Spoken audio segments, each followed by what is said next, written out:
ये पाइप लोगों के घरों तक गंगा जल शुद्ध आरओ वाटर पहुंचाने के लिए थे। इसका मिशन था कि हर नल में शुद्ध आरओ का गंगा जल वाटर पहुंचेगा, लेकिन वो विकास सड़क के किनारे पड़े हुए ऐसे सड़ रहा है। गांव में गड्ढे मिलते हैं, गलियां टूटी हुई मिलती हैं, लोगों को शिकायतें मिलती हैं। अभी बीच में एक रेट्रो फिटिंग योजना आई थी कुछ वर्ष पहले, उसमें लगभग 1 अरब 20 करोड़ 120 करोड़ लगभग पैसा का घोटाला हुआ। योजनाओं के तहत गरीबों से शोषण करके दिया गया पैसाओं को आपस में बांटना एक तरीका, एक नाटक कंपनी बन गया है देश अभी, और गरीबों के लिए इनके अंदर जरा भी दर्द नहीं है, और गरीब बेचारे समझ नहीं पा रहे हैं कि ये हमारा शोषण क्या कर रहे हैं। नमस्कार, मेरा नाम है जितेंद्र त्यागी और आप देख रहे हैं बतंगड़।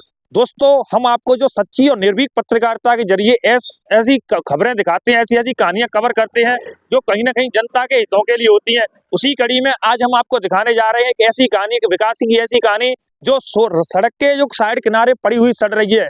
जो आप मेरे पीछे पाइप देख रहे हैं, ये पाइप लोगों के घरों तक गंगा जल शुद्ध आरओ वाटर पहुंचाने के लिए थे। इसका मिशन था कि हर नल में शुद्ध आरओ का गंगा जल वाटर पहुंचेगा, लेकिन वो विकास सड़क के किनारे पड़े हुए ऐसे सड़ रहा है। ये पाइप लोगों के घरों तक गंगा जल शुद्ध आरओ वाटर पहुंचाने के लिए थे। इसका मिशन था कि हर नल में शुद्ध आरओ का गंगा जल वाटर पहुंचेगा, लेकिन वो विकास सड़क के किनारे पड़े हुए ऐसे सड़ रहा है। जो 2019 जनवरी में प्रधानमंत्री जी ने इसका जो शुभारंभ किया था, इसका एक लक्ष्य था कि आगरा के शहर से लेकर गांव तक, हर घर तक, हर नल तक आरओ का शुद्ध गंगा जल वाटर पहुंचाने का था। इसकी जो लागत करीब बजट बनाया गया था, करीब 3000 करोड़ का था। इतना बड़ा बजट और इतनी बड़ी विकास की परियोजना, क्या लोगों तक वो कहीं ना कहीं बजट पहुंचा? क्या सारा बजट भ्रष्टाचार में मिलकर रह गया? नहीं तो ये पाइप ऐसे सड़क के किनारे नहीं पड़े होते, कहीं ना कहीं लोगों को विकास भी मिलता। और सड़क के जो किनारे जो पाइप पड़े हैं, ये सारे पाइप ऐसे कहीं ना कहीं सड़ जाएंगे, सारा बजट सड़ जाएगा, और जो लोगों तक जो सुविधा पहुंचनी चाहिए थी वो कभी नहीं पहुंचेगी। हमारे साथ हैं कांग्रेस पार्टी के आगरा के जिला अध्यक्ष रामनाथ सिकरवार जी हैं। तो इसी बीच हम चर्चा करेंगे कि जो प्रधानमंत्री नरेंद्र मोदी जी ने 2019 में 3000 करोड़ का जो बजट तैयार किया था आगरा के लिए कि हर नल तक, हर घर तक जो गंगा जल का शुद्ध आरओ का पानी पहुंचेगा, तो क्या वास्तविक लोगों तक वह योजना पहुंची है, या मतलब इसमें क्या कमियां रह गई हैं? क्या ये सारा बजट है जो भ्रष्टाचार में दलदल में फंस गया और जनता को इसका लाभ नहीं मिला? तो जी क्या कहेंगे इसके ऊपर आप? जैसे कि जो गंगा जल की परियोजना है तो लोगों तक पहुंची है? नहीं, मैं क्षेत्र में निकलता हूँ तो मुझे पाइप रोड पर पड़े मिलते हैं, गांव में गड्ढे मिलते हैं, गलियां टूटी हुई मिलती हैं, लोगों की शिकायतें मिलती हैं कि भैया यहाँ पानी की पाइप डालने के लिए इसकी खुदाई हो रही है, लेकिन बाद में ठीक करके नहीं गए। ये जो योजना बनी है, इसका प्लानिंग पहले से हुआ है कि पानी तो पहुंचाना नहीं है, केवल हमें रुपयों का बंदर बांट करना है। उसमें ही सब लोग लगे हुए, और ये योजना पूर्ण रूप से असफल है। मैं बता रहा हूँ ये असफल रहेगी। कारण, गांव में जो पानी की टंकी पहले से बनी हुई है उनमें करोड़ों रुपए लगे हैं, और पानी गांव की टंकी से गांव के नल तक नहीं पहुंच पा रहा है। ये पूरे जिला आगरा की बात मैं कर रहा हूं जिम्मेदारी के साथ। अभी बीच में एक रेट्रो फिटिंग योजना आई थी कुछ वर्ष पहले, उसमें लगभग 1 अरब 20 करोड़ 120 करोड़ लगभग पैसा का घोटाला हुआ है। इसका मैंने अधिकारियों को भी बताया है। जल जीवन मिशन के तहत पैसा आया था रेट्रो फिटिंग योजना के लिए, वो पूरा पैसा इन्होंने खा लिया। उदाहरण के लिए कई ऐसी पानी की टंकियां हैं जिला आगरा में जिसमें करोड़ों रुपए निकले हैं और 1 रुपया नहीं लगा है। अगर किसी विभाग को, अधिकारियों को परेशानी होती है तो मेरे इस शब्दों का आप संज्ञान ले सकते हैं कि रामनाथ तू गलत बोल रहा, हम तेरे खिलाफ कार्रवाई करते हैं। तुम्हारी हिम्मत है तो मेरे खिलाफ कार्रवाई करो अगर आपके विभाग को मैं बदनाम कर रहा हूँ तो। करोड़ों रुपए पहले कहाँ हैं?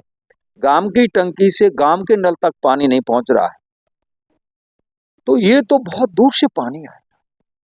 ये केवल गरीब जनताओं के लिए योजना बनाना और बॉटम टू टॉप एक सिस्टम है। क्या जो पैसा हमारे पास है, जो गरीबों से टैक्स के, अमीरों से टैक्स जो लिया है, इसको लूटा कैसे जाए? ये एक प्रोसीजर है कि गंगा जल प्रोजेक्ट योजना है, जल जीवन मिशन योजना है, बहुत सारी योजनाएं देश में चल रही हैं। योजनाओं के तहत गरीबों से शोषण करके दिया गया पैसाओं को आपस में बांटना एक तरीका है। अच्छा, जैसे कि जिस वक्त हम बैठे हैं, जो खेरागढ़ तहसील है, लोकसभा फतेहपुर सीकरी में आती है, तो पूरे क्षेत्र में कहीं भी निकल जाए तो रोड के किनारे कहीं न कहीं आपको 10-20 पाइप ऐसे ही सड़े हुए सड़ रहे हैं। पूरा बजट कैसी भ्रष्टाचार में जा रहा है। अब भ्रष्टाचार की बात तो करना भारत देश में मैं उचित नहीं समझता हूं, क्यों भ्रष्टाचार को इस सरकार ने लीगलाइज कर दिया। भ्रष्टाचार पहले भी था, मैं ऐसा नहीं कहता पहली सरकारों में हरिश्चंद्र थे, बेईमान चंद पहले भी थे, लेकिन पहले चोरी होती थी, अब खुलेआम डकैती हो रही। अधिकारी भी कई कुर्सियों पे ईमानदार बैठे हुए हैं, मेरी बातें होती हैं, वो भी मजबूर हैं कि यहाँ के जो नेता लोग हैं, नेता टाइप लोग हैं, जो भ्रष्ट हैं, करप्ट है, मैं उनको नेता नहीं कहता हूं, एक मजबूरी बन जाती है कहना। वो अधिकारी भी उन नेताओं का प्रेशर मानते हैं कि हम लूट कर रहे हैं, थोड़ा हमारे खिलाफ कार्रवाई मत करना। ये जिला आगरा की बात कर रहा हूं। और जितनी भी योजना के तहत पैसा क्षेत्र में लगाया जा रहा है, थोड़ा सा हटके बात करूं तो कई प्राथमिक केंद्र यहाँ पर जिले में बने हुए, वहां पर कोई चपरासी तक नहीं है, एक टेबलेट तक नहीं मिल रही है, बिल्डिंग बन गई, खर्च कर दिए, लाखों करोड़ों खर्च कर दिएगा। तमाम जिला आगरा में प्राथमिक स्वास्थ्य केंद्र देहात में बने हुए हैं, वहां पर घास खड़ी हुई है, ऐसे वहां घास खड़ी हुई है, शराबियों के अड्डे बन चुके हैं। हाँ, वो शराबियों के अड्डे तो मैं इसलिए नहीं कहूंगा, शराबी बनाने वाले ये सरकार है। और मेरे यहाँ शराब का ठेका खोल दिया जाएगा, मेरे यहाँ गलत चीजों का ठेका खोल दिया जाएगा इस मंदिर के मोड़ पर, तो लोग मुझसे आए यहाँ पर आएंगे ना, तो बोले यहाँ एक पौआ तो देके ही चलते हैं, और ठेका रास्ते में नहीं मिलेगा तो घर सीधा चला जाएगा। सरकार भी यही चाहती है। कहीं न कहीं सरकार की कमी है इसमें कि जो ठेकों को जितना बढ़ावा दिया जाता है वो कम किया जाए। नहीं, सरकार तो चाहती है कि गरीब आदमी जितना कमजोर होगा शरीर से, दिमाग से, धन से कमजोर होगा, तो हम जनता को आराम से अपना पिट्ठू, अपना कहना चाहिए फॉलोवर बना सकते हैं, अपना गुलाम बना सकते हैं। अगर इनकी बुद्धि तेज काम करेगी, शरीर में ताकत होगी, धन होगा, तो ये अधिकारी वर्ग, नेता वर्ग गुलाम नहीं बना सकता है जनता को। अब इसको कमजोर कैसे करना है, यू बेटर नो। स्कूलों में अच्छी पढ़ाई थी, मैं भी एक अठन्नी चवन्नी फीस दे करके प्राइमरी स्कूल में पढ़ा हुआ हूँ, कक्षा 10 तक मेरी 5-6 रुपए फीस लगती थी। अब कोई भी मेरे से हिंदी में बात कर लो, अंग्रेजी में बात कर लो, बहस कर लो, चाहे जैसे लड़ लो मुझसे, आज भी मैं उसी स्कूल का पढ़ा हुआ हूँ। अब उस स्कूल के अंदर जिसमें मैं पढ़ा हुआ हूँ, वो स्कूल अब मजदूर बनाने की फैक्ट्री बना दी है सरकारों ने। केवल दलिया, सड़ी हुई अनाज को खिला देना, बच्चों को बीमार हो जाए, एक नाटक कंपनी बन गया है देश अभी। और गरीबों के लिए इनके अंदर जरा भी दर्द नहीं है, और गरीब बेचारे समझ नहीं पा रहे हैं कि ये हमारा शोषण क्या कर रहे हैं, क्योंकि हर जाति में कुछ उनके ठेकेदार बन गए हैं कि हम तुम्हारी जाति के, हम तुम्हारे नेता, हम तुम्हारे नेता। ये घटिया किस्म के लोग अपनी अपनी जाति में कुछ नेता बन गए। अच्छे भी हैं, मैं नहीं कह रहा हूँ सारे ऐसे हैं, अच्छे भी बहुत हर जाति के अंदर लोग हैं, लेकिन उनकी संख्या कम है। अच्छा, रामनाथ सिकरवार धरने लोगों की आवाज उठाने के लिए जाने जाते हैं, लगातार धरने का देते हैं, तो क्या इस चीज पर भी रामनाथ सिकरवार कोई आवाज उठाएंगे कि जो जनता के नलों तक पानी पहुंचाना था वो भ्रष्टाचार में चला गया। अभी ये तो आवाज उठेगी, इससे पहले भी 120 करोड़ का जो घोटाला हुआ है जल जीवन मिशन का, इसको भी मैं उठाऊंगा, ज्ञापन देने जा रहा हूं। और एलडीबी बैंक, जिसका नाम बदल दिया, एलडीबी बैंक भी लूट का केंद्र बना हुआ है यहाँ पर। कल मेरे पास 2 दिन पहले मेरे पास फोन आया कि रामनाथ जी मुझे बैंक वाले परेशान कर रहे हैं। मैंने क्या हो गया, एलडी बैंक का मेरे पास कर्जा है और उसके लिए आए। मैंने कितना लिया था, का 40,000। कहीं अब मैंने कितने बता रहे हैं, कहीं 11 लाख, और रिकॉर्ड बोल रहा हूँ इस बात को। उसने 40,000 का लोन लिया, 11 लाख का नोट से थमा रहे थे। फिर मैंने बात करा अधिकारियों से, भाई क्या मामला है। मैंने जो तगादा करने आए थे उनसे बात की, मेरी भैया 40,000 का 4 लाख कैसे हो गया। मुझे बताया उन्होंने कि भाई साहब ये भर नहीं पाए, गरीब है भाई, भर नहीं पाते, कभी हो जाता है, इसीलिए लोन लेगा। सीधी 40,000 को जो लोन ले रहा है, डेफिनेटली वो बहुत गरीब आदमी। तो ये भर नहीं पाए तो इसको किसी दलाल के माध्यम से बताया कि इसको भर नहीं पा रहे, इसको दोबारा लोन कर लो, तो उसका पलटा कर दिया, पलटा हो गया तो फिर उसमें ब्याज चली और फिर नहीं भर पाए तो फिर पलटा करवा दिया। तो ऐसे इनके 11 लाख हो गए और 11 लाख में वो अपने घर को बेचे, जो भी जमीन है, कुछ भी संभव ही नहीं है। ये कौन सा भारत बन गया, कौन सा देश बन गया? इसके लिए बहुत जंग की जरूरत है। उस आंदोलन को भी करेंगे, इसको भी करेंगे।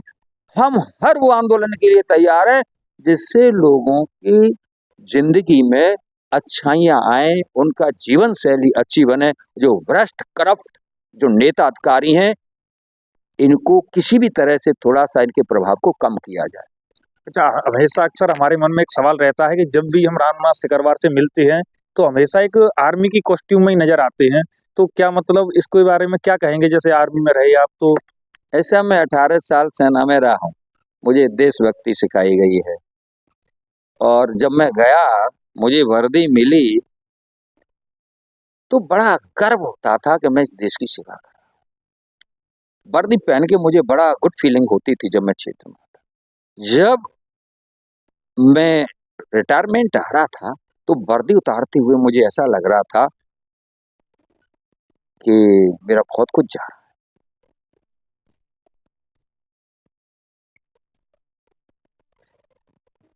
फिर आया तो वर्दी नहीं पहन सकते, बैच नहीं लगा सकते, फिर मैं इस शर्ट को पहन लेता हूँ।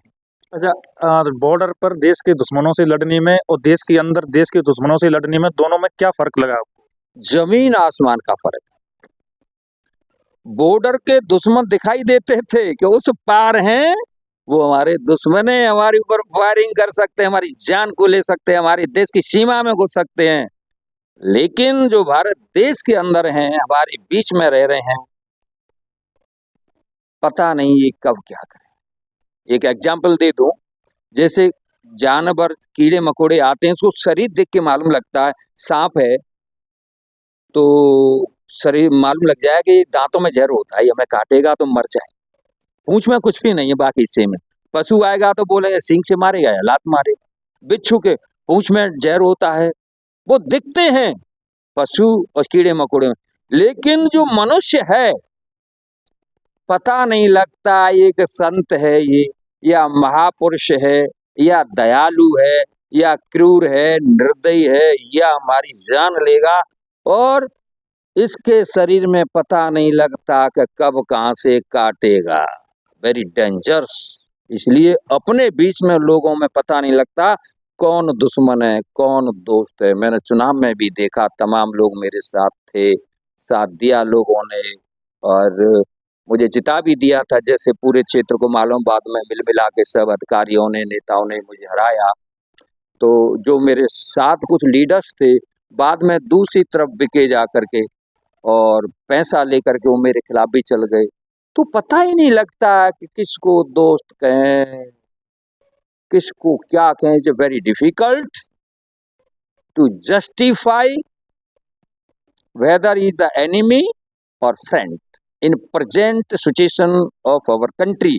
बहुत अच्छे अच्छे लोग हैं, कुछ लोगों की पता लग जाता है कि आदमी खानदानी है और इस दुनिया की कोई ताकत हिला नहीं सकती, इज द राइट मैन। ऐसे लोग आदमी हैं जो चट्टान की तरह अड़ग हैं, जिनको कोई खरीद नहीं कर सकता, जिनके ईमान को कोई विचलन नहीं कर सकता। ऐसे लोग आज भी हैं, लेकिन संख्या कम हो गई है उनकी। इसलिए बॉर्डर की वजह अंदर लड़ना ज्यादा खतरनाक और डरावना हो गया।